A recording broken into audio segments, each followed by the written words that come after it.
అన్న ఎన్టీఆర్ ముఖ్యమంత్రి కాకుండా ముందల మత ఘర్షణలు ఎక్కువ ఉండేది.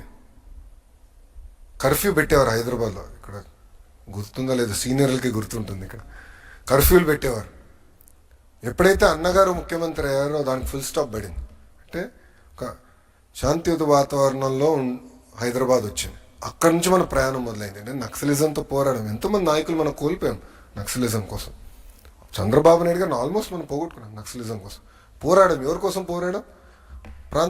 రాష్ట్ర అభివృద్ధి, తెలంగాణ అభివృద్ధి కోసం. ఇప్పుడు ఆనాటి ప్రభుత్వం కాళేశ్వరం ప్రాజెక్ట్ కట్టినప్పుడు మనం ఏనాడు అడ్డుపడలేదే. ఎందుకంటే గోదావరి మిగులు జలాలు సముద్రంలోకి వెళ్తున్నాయి. సముద్రంలోకి వెళ్ళే బదులు మనం మిగులు జలాలు ఆపుకుని మన ప్రాంతాలు మనం లిఫ్ట్ చేస్తే ఏంటండి? ఇప్పుడు మనం ఏం చేస్తున్నాం? ఏ జలాలైతే తెలంగాణ ప్రాంతం దాటి ఆంధ్ర రాష్ట్రానికి వచ్చిన తర్వాత ఒక ప్రాజెక్ట్ నిర్మించుకుని ఆ నీళ్ళని మనం తీసుకెళ్తున్నాం రాయలసీమకి. అంటే తెలంగాణ దాటి వచ్చిందా? రివర్స్లో ఎవడు నీళ్ళు తీసుకెళ్ళాలి కదా, తేలండి. ఇక్కడి నుంచి ఎక్కడికి వెళ్తుంది? సముద్రంలోకి వెళ్తుంది స్వామి ఆ నీళ్ళు. అది తీసుకెళ్తే ఎందుకండి వాళ్ళు అంత ఇబ్బంది పడుతున్నారు? నాకు అదే ఆశ్చర్యంగా ఉంది. ఎందుకు ఇబ్బంది పడుతున్నారు? మళ్ళీ అట్లయితే మీరు కాళేశ్వరం ప్రాజెక్ట్ ఎందుకు కట్టారు? రెగ్యులేటరీ కమిటీ అప్రూవల్ ఉందా మీకు? అరే మిగులు జలాల్ని మనం సముద్రంలోకి పోయే జలాల్ని మేము లిఫ్ట్ చేసి మేము పెట్టుకున్నాం అంటే కావాలని ప్రాంతీయ విద్వేషాలు రెచ్చగొట్టి తెలుగు వాళ్ళ మధ్య చిచ్చు పెట్టడానికి ప్రయత్నిస్తున్నారు. Is nothing but that. ఇప్పుడు నేను ఒక మాట చెప్తున్నా అండి. తెలంగాణలో పెట్టుబడులు వచ్చినప్పుడు ఏనాడైనా మేము ఆపామా, అడ్డుకున్నామా? ఏనాడైనా ఒక లెటర్ రాసామా? కేంద్ర ప్రభుత్వానికి వెళ్ళి రాకూడదు, ఇది చేయకూడదు, అది చేయకూడదు, ఏనాడైనా మేము అడ్డుకున్నామండి తెలంగాణ ప్రాంత అభివృద్ధి కోసం? లేదు. ఎందుకంటే తెలుగు వాళ్ళ కోసం పుట్టిన పార్టీ తెలుగుదేశం పార్టీ. తెలంగాణ అవ్వచ్చు, ఆంధ్ర రాష్ట్రం అవ్వచ్చు, అండమాన్ నికోబార్ అవ్వచ్చు, తెలుగు వాళ్ళు ఎక్కడున్నా వాళ్ళు హాయిగా ఉండాలి, అన్ని రంగాల్లో నంబర్ 1 ఉండాలనేది మా లక్ష్యం. అన్నగారు అందుకే పార్టీని స్థాపించారు. అలాంటిది ఈరోజు కావాలని రాజకీయ లబ్ధి కోసం ప్రాంతీయ విద్వేషాలు రెచ్చగొడుతున్నారు. సింపుల్. ఇది మిగులు జలాలు కాదు అని వాళ్ళు చెప్పమనండి. సముద్రంలోకి వెళ్ళే జలాలు కాదు అని వాళ్ళు చెప్పమనండి. నేను సూటిగా ప్రశ్నిస్తున్నా. సార్ సముద్రంలోకి వెళ్తుంది కదా సార్, కంపట్లేదా మనకి? మిమ్మల్ని అడుగుతున్నా, కంపట్లేదా మనకి? No 1 second. మనకు కంపట్లేదా? మిగులు జలాలు సముద్రంలోకి వెళ్తుంది, నంబర్ 1. సార్ సముద్రంలోకి వెళ్తుంది కదా సార్, కంపట్లేదా మనకి? మిమ్మల్ని అడుగుతున్నా, కంపట్లేదా మనకి? No 1 second. మనకు కంపట్లేదా? మిగులు జలాలు సముద్రంలోకి వెళ్తుంది, నంబర్ 1. నంబర్ 2, ప్రాజెక్ట్ ఎక్కడ కడుతున్నాం? తెలంగాణ భూభాగమా, ఆంధ్ర భూభాగమా? ఆంధ్ర భూభాగం. ఆంధ్ర ఎక్కడుందండి? ఆఫ్టర్ తెలంగాణ కదండి. గోదావరిలో ఆంధ్ర కమ్స్ లిటరలీ టేల్ అండి. ఆంధ్ర రాష్ట్రం తర్వాత ఇంకే రాష్ట్రం లేదు, సముద్రం ఉంది మనకి. కరెక్ట్. ఇక్కడ కడితే వాట్ ఈస్ ద ప్రాబ్లం? సముద్రంకి వెళ్ళే నీళ్ళు మేము ఆపుతున్నాం. మళ్ళీ కాళేశ్వరం ఎందుకు కట్టారు వాళ్ళు? స్టడీ చేసి కట్టారా? Straight question I'm asking.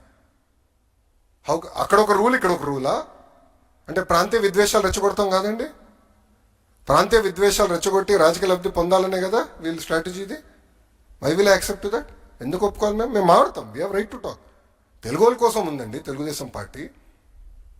We have right to talk. వాళ్ళకు ఒక నీతి, మాకు నీతి. అంటే ఇక్కడ ఆంధ్రాకు ఒక నీతి, తెలంగాణ ఒక నీతి. కరెక్ట్ కదా. తెలుగు వాళ్ళ కోసం ఒకటే ఉండాలి. మిగులు జలాలు నీళ్ళు సముద్రంలోకి వెళ్తుంటే ఆంధ్ర భూభాగంలో కడుతున్నాం. ఓకే, నీళ్ళు రాలేదు, ఏమవుతుంది? ప్రాజెక్టు డ్రైగా ఉంటుంది. ఒక సంవత్సరం 2 సంవత్సరాలు డ్రైగా ఉండొచ్చు, అంతే కదా. అంతేగాని తెలంగాణ నీళ్ళు మేము ఎక్కడ తీసుకోవట్లేదు కదండి. ఆంధ్ర రాష్ట్రం తెలంగాణ నీళ్ళు తీసుకోవట్లేదు కదా. ప్రాజెక్ట్ తెలంగాణలో కట్టి లిఫ్ట్ చేసి ఆంధ్రాకి తీసుకురావట్లేదు కదా. జలాలు తెలంగాణ దాటి ఆంధ్ర భూభాగంలోకి వచ్చిన తర్వాత ప్రాజెక్ట్ కట్టి లిఫ్ట్ చేస్తున్నాం ఆ నీళ్ళని. వాట్ ఈస్ రాంగ్ అని నేను స్ట్రైట్గా ప్రశ్నిస్తున్నా.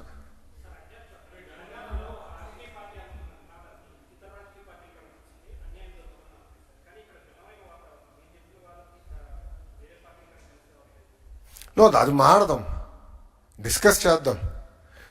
మీరు అడిగారు కనుకనే నేను స్పందించే దీనిపైన మాట్లాడతాం. 100% మాట్లాడాలి. చర్చ జరగాలండి, తప్పే ఉంది. ఇప్పుడు చర్చ జరగాలని నేను కోరుకునే వ్యక్తి. అది మీరు వాళ్ళని అడగాలి, నన్ను అడుగుతాం స్వామి.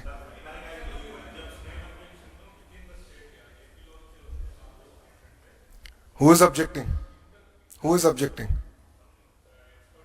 Boss so called experts, let's leave it there. Let us leave it there. వీళ్ళు మాట వింటే హైదరాబాద్ ఈ స్థాయికి వచ్చేది కాదు. వీళ్ళు మాట వింటే టీసీఎస్కి నేను భూమి ఇవ్వకూడదు. వీళ్ళు మాట వింటే డేటా సిటీ రాదు స్వామి. With all due respect, so called experts I'm not here to answer. ఈరోజు రాయలసీమకి మేము నీళ్ళు తీసుకెళ్ళాం కదండి. వన్ సెకండ్, ఈరోజు రాయలసీమకి నీళ్ళు తీసుకెళ్ళాం, లైనింగ్ చేసాం కదా మేము, యుద్ధ ప్రాతిపదికంగా లైనింగ్ చేసి ప్రాజెక్టులన్నీ మేము రివైవ్ చేసాం కదా. ఈరోజు హాయిగా పంటలు పండించుకుంటున్నారు కదా. నెల్లూరు కూడా మేము నీళ్ళు తీసుకెళ్తున్నాం కదా, మెట్ట ప్రాంతానికి మేము నీళ్ళు తీసుకెళ్తున్నాం. That is our commitment. There is a reason why people elected us. 94% మ్యాండేట్తో they have elected us. Ever responsibility boss. వీళ్ళందరూ మాటలుంటే ఇంకేం పనులు చేయలేం మనం అక్కడ. ఇంట్లో కూర్చోమంటారు వీళ్ళందరూ. I'm very clear on my subject. చాలా స్టడీ చేసాం, చాలా హోంవర్క్ చేసాం. అసలు నదుల అనుసంధానం is most important for the country. మన సముద్రంలోకి ఒక్క చుక్క నీరు కూడా వెళ్ళకూడదు. We have to protect our water boss. యుద్ధాలు జరుగుతున్నాయి నీళ్ళపైన ఆల్రెడీ. నీళ్ళ కోసం యుద్ధాలు జరుగుతున్నాయి. సముద్రంలోకి పోయే నీళ్ళు నేను ఆపుతున్నా స్వామి. లిటరలీ సముద్రంలోకి వెళ్ళే నీళ్ళు నేను ఆపుతున్నా. What is their problem? వాళ్ళ నీళ్ళు, ఎవరి నీళ్ళు నేను దోచుకోవట్లేదు. ఇది దేవుడిచ్చిన వరం గోదావరి. మిగల జలాలు మేము ఆపుతున్నాం. ఇప్పుడు కృష్ణాలో కూడా వరద వచ్చింది కదా, మొత్తం లిఫ్ట్ చేసాం. ఆల్మోస్ట్ 80% ఫుల్ అయినాయి మన ప్రాజెక్ట్స్ అని. రిజర్వాయర్స్ అని ఇంకా 20% పెండింగ్ అని, అది కూడా ఫిల్ చేస్తాం మేము. ఇక్కడ కూడా ఇప్పుడు నీళ్ళు వెళ్తుంది. నేను ఈరోజు వచ్చినప్పుడు కూడా బాధపడారు, సముద్రంలోకి నీళ్ళంతా వెళ్తుంది కదరా, ఏదో చేయాలి. బాధ కలిగింది. ఎందుకంటే water is very very important. కాపాడుకోవాలండి, అందరం కలిసికట్టుగా కాపాడుకోవాలి నీరు.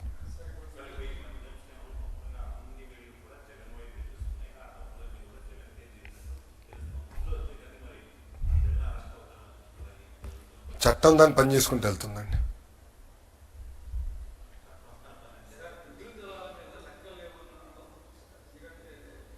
సార్ నాకు అవన్నీ వద్దు సార్. నేను సింపుల్గా అడుగుతున్నా. నీరు సముద్రంలోకి వెళ్తుంది, ప్రతి సంవత్సరం వెళ్తుంది. నీరు తెలంగాణ భూభాగం దాటి ఆంధ్ర భూభాగంలోకి వచ్చిన తర్వాత ప్రాజెక్ట్ నిర్మించి లిఫ్ట్ చేస్తున్నాం. ఓకే, అనుకుందాం ఒక సంవత్సరం నీళ్ళు రాలేదని, ప్రాజెక్ట్ ఖాళీగా ఉంటుంది. What is the problem? మిగుల జలాలు ఉన్నప్పుడే లిఫ్ట్ చేస్తాం కదా. మేము వెళ్ళి కాళేశ్వరం చిల్లు పెట్టాం కదరా స్వామి. ఏంటండి ఇది? అంటే కామన్, నేను మీరు ఏమనుకోదు, ప్రాంతీయ విద్వేషాలు రెచ్చగొడతాం కాదండి ఇది. ఇప్పుడు ఆ రోజు నిజంగానే తెలంగాణని ఇబ్బంది పెట్టాలనుకున్నప్పుడు కాళేశ్వరంకి అడ్డు తిరిగి ఉండొచ్చు కదా, వెళ్ళి గొడవ చేసి ఉండొచ్చు కదా, కేంద్రంతో పోరాడి ఆపించి ఉండొచ్చు కదా. చేయలేదు కదా మేము ఇలాంటి పనులు. ఎందుకంటే అరే తెలుగు వాళ్ళు ఎక్కడున్నా హాయిగా ఉండాలి, కలిసికట్టుగా మనం పని చేయాలి. ఓకే, రాష్ట్రాలు విడిపోయినాయి, దట్స్ ఎ డెసిషన్. బట్ కలిసికట్టుగా తెలుగు వాళ్ళ ప్రయోజనాల కోసం కలిసికట్టుగా పని చేద్దామని చెప్పాం. What is wrong in that? We stand by that. ఈరోజు కూడా తెలుగుదేశం పార్టీ ఏనాడు తెలంగాణ వ్యతిరేకంగా పనిచేయలేదు. మేము ఏనాడు పనిచేయలేదండి. Last 10 years we have never worked against and we will not work. ఎందుకు చేయాలి?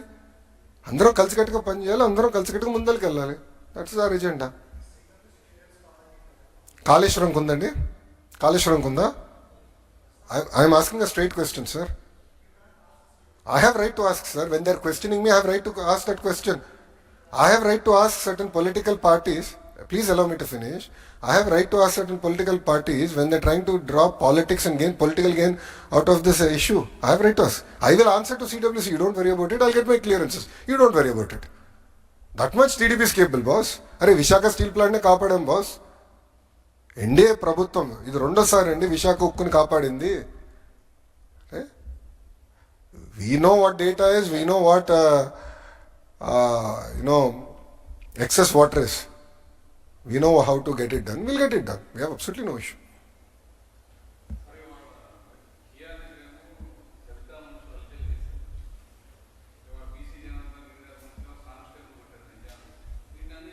ఆల్రెడీ యాక్షన్ తీసుకున్నాం. నంద్యాలలో జరిగిన ఇన్సిడెంట్ పైన ఆల్రెడీ ఎఫ్ఐఆర్ కట్టాం, యాక్షన్ తీసుకుంటాం. ఎవరు చట్టాన్ని ఉల్లంఘించడానికి లేదు. ఏ పార్టీ అయినా చట్టాన్ని ఉల్లంఘించడానికి లేదు. We will take firm action, no second thoughts.